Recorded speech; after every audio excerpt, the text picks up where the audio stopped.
Hola compañeros, soy Jaciel y represento al equipo 8. En esta ocasión hablaremos sobre los rasgos más importantes de la metodología. Así que primero, ¿qué es metodología? La Real Academia Española la define como la ciencia del método. La palabra método se deriva etimológicamente del latín methodus, término que viene del griego y significa camino o procedimiento.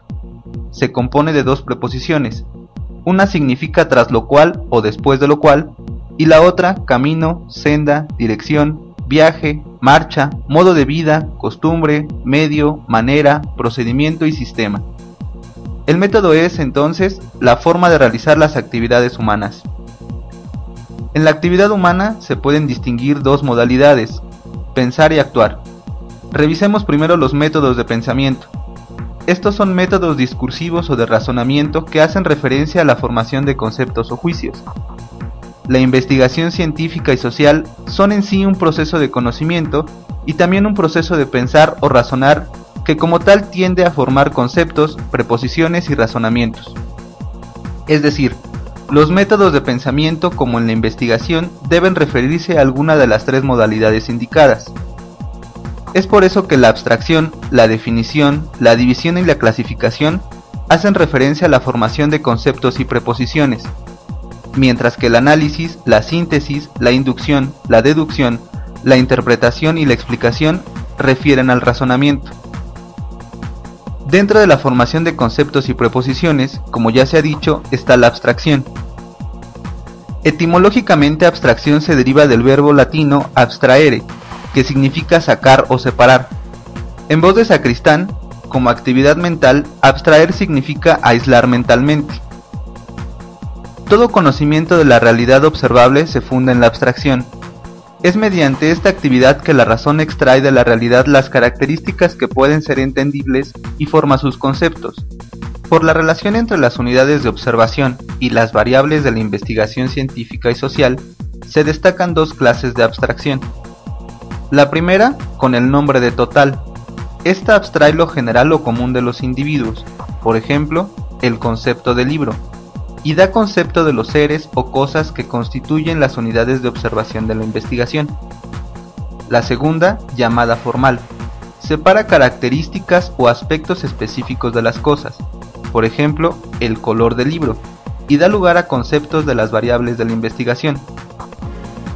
Así también existen grados en la abstracción. El singular, que forma conceptos referidos concretamente a un ser individual, con todas sus determinaciones y caracteres, por ejemplo, el concepto de un hombre, Juan. La específica, hace lo mismo con referencia no a un individuo, sino a una especie, por ejemplo, la especie hombre, con las determinaciones y atributos de esa especie, pero no las del individuo particular. La genérica o relativa, es la formación de conceptos genéricos, por ejemplo, el concepto animal, que incluye la especie hombre y el individuo Juan. Y la total, es la abstracción general o común a todos los seres y da lugar al concepto de ente o ser. En opinión del autor, no hay que confundir lo abstracto con la abstracción, ya que aunque las ciencias se vuelven más abstractas o alejadas y separadas de la realidad inmediata observable, esos conceptos no son derivados del método de la abstracción. La siguiente categoría de conceptos y proposiciones es la definición. Está relacionada inmediatamente con la abstracción. El resultado de la definición es la formación de conceptos asignándoles un nombre o término verbal único que represente el significado del concepto, es decir, el conjunto de notas y rasgos abstraídos. En relación a la investigación social, Durkheim establece que el primer paso del sociólogo es la definición de las cosas que trata, a fin de que sepa, y que sepa bien, lo que ha de ocuparse. Según él, la definición debe ser objetiva, de modo que exprese lo definido no en función de una idea, sino de las propiedades que le son inherentes y debe buscarse inicialmente en los caracteres exteriores visibles del fenómeno. La siguiente categoría es la clasificación. Se puede definir como la división en clases de un conjunto compuesto y diverso mediante la separación de todo lo distinto y la agrupación de lo semejante. La clasificación tiene una importancia fundamental en la ciencia y en la investigación científica.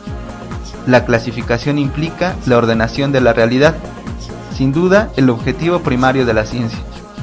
De hecho, las ciencias naturales modernas comenzaron con la clasificación, por ejemplo, clasificación de animales, vegetales, minerales, etc. Comparación. La comparación es la actividad de la razón que pone en correspondencia unas realidades con otras para ver sus diferencias y semejanzas. Está estrechamente ligada con la clasificación. Sus elementos son: A. Una realidad hace de patrón o punto de referencia frente a las demás. B. El fundamento de la comparación es el o los criterios o variables en relación a los cuales se efectúa la comparación. Y C. Pone en correspondencia unas realidades con otras para ver si son o no semejantes. A partir de aquí, continuamos con los tipos que refieren al razonamiento: análisis y síntesis. El análisis y la síntesis son dos actividades simétricamente contrapuestas.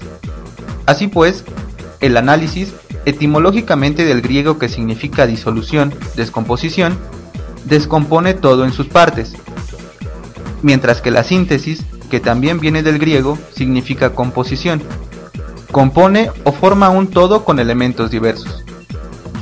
Tanto el análisis como la síntesis se pueden referir a realidades no solo materiales, sino también racionales. Inferencia. Consiste en pasar de determinados enunciados a otros, mediante la derivación de estos a partir de aquellos. La inferencia es una actividad exclusivamente racional. Es la razón sola que, sin apoyarse directamente en la experiencia, efectúa la derivación de unos enunciados de otros. La inferencia comprende dos modalidades principales: la inducción y la deducción. La inducción trata de orientarse o dirigirse a una nueva conclusión, es decir, la inducción es lógicamente ascendente. Parte de enunciados más cercanos a la experiencia hasta llegar a enunciados o conclusiones más abstractos y generales. La deducción trata de derivar determinadas consecuencias, partiendo de conclusiones o premisas aceptadas. La lógica en la deducción es descendente. Con base en enunciados con un nivel mayor de abstracción, deduce conclusiones más cercanas a la realidad. Finalmente, la explicación. La explicación se considera como otro de los métodos de pensamiento porque, como término, explicación se refiere al conocimiento y consiste en desplegar racionalmente el sentido, los aspectos, elementos o motivos de algo, y en general hacen explícito lo que comprende o fundamenta algo, y por tanto ayuda a conocerlo mejor. La explicación tiene distintas nociones. A un nivel lingüístico, la explicación es simplemente la expresión de un enunciado mediante otras palabras distintas pero más comprensibles. La noción lógica, afirma Bunge, es una subsunción bajo un conjunto de premisas. Desde el punto de vista nociológico, según Nagel, las explicaciones pueden ser consideradas como intentos de comprender lo no conocido, en términos de lo conocido. Epistemológicamente, la explicación en las ciencias pretende dar cuenta de hechos o clases de hechos, estableciendo sus relaciones con otros hechos o clases de hechos que los condicionan o determinan. A nivel ontológico, la explicación consiste en determinar la causa de lo explicado. Es una respuesta a la pregunta ¿por qué? Psicológicamente, la explicación se pide por alguien y se da para alguien. La explicación se da si satisface las dudas de ese alguien. En la explicación existen varios tipos. A. Su objeto. Son explicaciones de conceptos y enunciados, de un acontecimiento o suceso, de clases de acontecimientos y sucesos, de hechos en el sentido de realidades ya existentes y de acciones. B. Su forma lógica y alcance real. Son explicaciones deductivas, probabilísticas, funcionales o teleológicas y estructurales. Y C.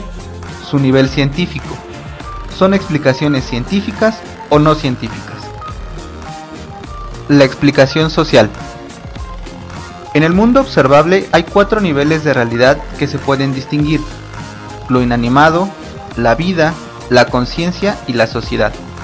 Es esta última la que acumula todos los elementos anteriores y por eso es la más compleja. Con estos 4 niveles se pueden relacionar los distintos tipos de hechos sociales. Por ejemplo, en el físico o inanimado, las realidades materiales de la cultura y la naturaleza en cuanto es modificada por la acción social de los hombres. En el biológico o de vida, son los roles o funciones sociales de individuos e instituciones. Para la conciencia, las acciones humanas, las opiniones, creencias, actitudes, motivaciones, etc. son sus características. Y la sociedad son las normas, valores y pautas de comportamiento social y en sí es la misma sociedad. Además de poder hablar de explicación social referida a cada una de las modalidades de hechos sociales, hay 3 aspectos peculiares y discutidos de la explicación social. A. La explicación causal de las ciencias sociales. B. La explicación de acciones sociales humanas. Y C. La explicación de acontecimientos sociales. Después de revisar los métodos de pensamiento, pasemos a ver los métodos de acción. Estos se pueden subdividir en técnica y método de investigación. La técnica, derivada etimológicamente del griego, comprenden los procedimientos o formas de realizar las distintas actividades humanas y el modo de utilización de los instrumentos y máquinas que utiliza el hombre y la forma de preparar esos instrumentos. La diferencia entre método científico y técnica científica es que el método es el procedimiento general del conocimiento científico y es común en lo fundamental a todas las ciencias. Las técnicas son procedimientos de actuación concretos, relacionados con las distintas fases del método científico. La técnica es un método de actuación dirigida a manipular y transformar la realidad. El método de investigación es una forma de actuación humana orientada al conocimiento de la realidad observable. Un método de investigación completo debe comprender la especificación de una serie de fases para alcanzar el conocimiento pretendido y una base racional constituida por A. Presupuestos filosóficos del método de investigación. B. El enfoque y puntos de vista adoptados por el método. C. Principios racionales que orientan y justifican las actuaciones que el método de investigación suponga. Y D. Técnicas específicas para llevar a cabo las fases y operaciones del método de investigación. En el método de investigación encontramos al método científico. Su antecedente es el método escolástico, que era el método de especulación filosófica y teológica. En la época del Renacimiento surgió una mentalidad metodológica orientada al conocimiento del mundo observable, origen del método científico. Los autores principales en la formación del método científico son Francisco Bacón, Renato Descartes y Galileo Galilei. La versión ideal del método científico consiste en 1. Detectar la existencia de un problema. 2. Separar y desechar los aspectos no esenciales. 3. Reunir todos los datos posibles que incidan sobre el problema mediante la observación simple y experimental. 4. Elaborar una generalización provisional. Con esta hipótesis se pueden predecir los resultados de los experimentos no realizados aún. Y 5. Si los experimentos funcionan, la hipótesis sale reforzada y puede convertirse en una teoría o una ley natural. El método científico es teórico problemático, hipotético, empírico, inductivo y deductivo, crítico, circular, analítico, sintético, selectivo. Debe atenerse a las reglas metodológicas formales y al mismo tiempo fomentar la intuición y la imaginación. Este método es aplicable a las ciencias sociales. Sin embargo, hay 2 tipos de paradigmas metodológicos en las ciencias sociales. El primero es el individualismo metodológico. Es una doctrina predominante en la Ilustración que fue concebida por Hobbes. Se le atribuyen los rasgos de subjetivo y teleológico por fundar la explicación social en el individuo y en sus intenciones o fines. El segundo es el colectivismo metodológico, u holismo. Con el nacimiento de la sociología como ciencia, adquiere auge esta doctrina, la cual reconoce al todo social sobre el individuo en la explicación de las realidades sociales. Se le considera objetivista y mecanicista, ya que basa su explicación en los aspectos sociales objetivos y sus leyes. En las ciencias sociales, junto a la confusión teórica reinante, se puede observar una paralela confusión metodológica. Esta confusión metodológica se manifiesta no solo en la existencia de diversas corrientes, sino también en la falta de la debida separación de lo teórico y lo metodológico, que hace muy difícil frecuentemente discernir en la práctica ambos aspectos. Las corrientes metodológicas actuales en las ciencias sociales son la dialéctica, término griego que significa arte de dialogar. En la acepción hegeliana consiste en reconocer la inseparabilidad de los contradictorios y en descubrir el principio de su unión en una categoría superior. Llámese así al momento dialéctico, a la contradicción misma y al paso de un término a otro de la contradicción.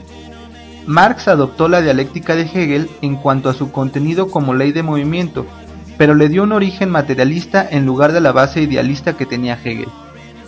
Método de exposición marxista. Como método de investigación se configura como un método analítico, genético y estructuralista. De carácter lógico-dialéctico, el método de Marx asciende lo abstracto a lo concreto. En relación a la distinción entre el método de investigación y el de exposición, se ha de señalar que mientras en el método científico, el método de investigación es el principal, dejando como complementario al método de exposición. En el método marxista ocurre lo contrario. El funcionalismo busca y ve ante todos los fenómenos sociales las funciones que cumplen sus elementos, manifiestas o latentes, o bien la que realiza el fenómeno en cuestión respecto a un sistema más vasto. Estructuralismo pretende no buscar las funciones, sino dado el carácter formal que se asigna a la estructura, interpreta, en nuestro caso, las realidades sociales en términos de relaciones de interdependencia dentro de una realidad cuya unidad se postula. Teoría general de los sistemas. Se fija en los fenómenos sociales preferentemente como sistemas o conjuntos globales que comprenden elementos con funciones específicas y al que se asigna una estructura determinada. Teoría crítica. Su crítica está orientada en dos vertientes. 1. La crítica de la sociedad occidental capitalista y consumista contemporánea. Y 2. Especialmente en la sociología norteamericana, imperante de tipo empirista y positivista. La teoría crítica no se opone a las técnicas matemáticas y cuantitativas, sino que el objetivo de los métodos sociológicos cuantitativos debería ser asimismo la comprensión cualitativa. Fenomenología. Es un método de pensamiento o método filosófico. Se basa en la reducción o eliminación de lo subjetivo, lo teórico, la tradición y la existencia, de modo que el entendimiento se quede solo y puramente con la esencia intelectual de los objetos, o su fenómeno, cuya intuición intelectual y descripción constituye el objeto de este método. Etnometodología. Constituye la expresión más extremada de la sociología fenomenológica. El centro de interés, al igual que la fenomenología, es la vida cotidiana, el sentido de las actividades prácticas cotidianas y el contexto en que se producen. Además, investiga cómo las reglas o significados de actuación compartidos se hacen implícitos en las relaciones sociales. Empirismo lógico. Conocido como empirismo lógico, positivismo lógico o neopositivismo, forma parte de lo que se ha llamado filosofía analítica. Se caracteriza como el positivismo por su oposición a la metafísica, pero se diferencia del positivismo por su orientación lógica y lingüística. Solo en el contexto en el que se habla es en el que podemos comprender lo que se hace y por qué se hace. Igualmente sostiene que las explicaciones de las acciones humanas son siempre de carácter moral, pues al explicar un acto lo que buscamos es su fundamento o justificación moral. Finalmente, la hermenéutica. Su origen se remonta al siglo XVIII. Etimológicamente significa el arte de interpretación textual, forma universal de filosofía y fundamento metodológico de las ciencias humanas. Entendida así, la hermenéutica implica una apreciación revisada del lenguaje y su significación en la vida social. La comprensión no consiste en oponerse en lugar de la experiencia subjetiva de otro, sino comprender la forma de vida que le da significado. Bueno compañeros, esto fue todo. Muchísimas gracias por su atención.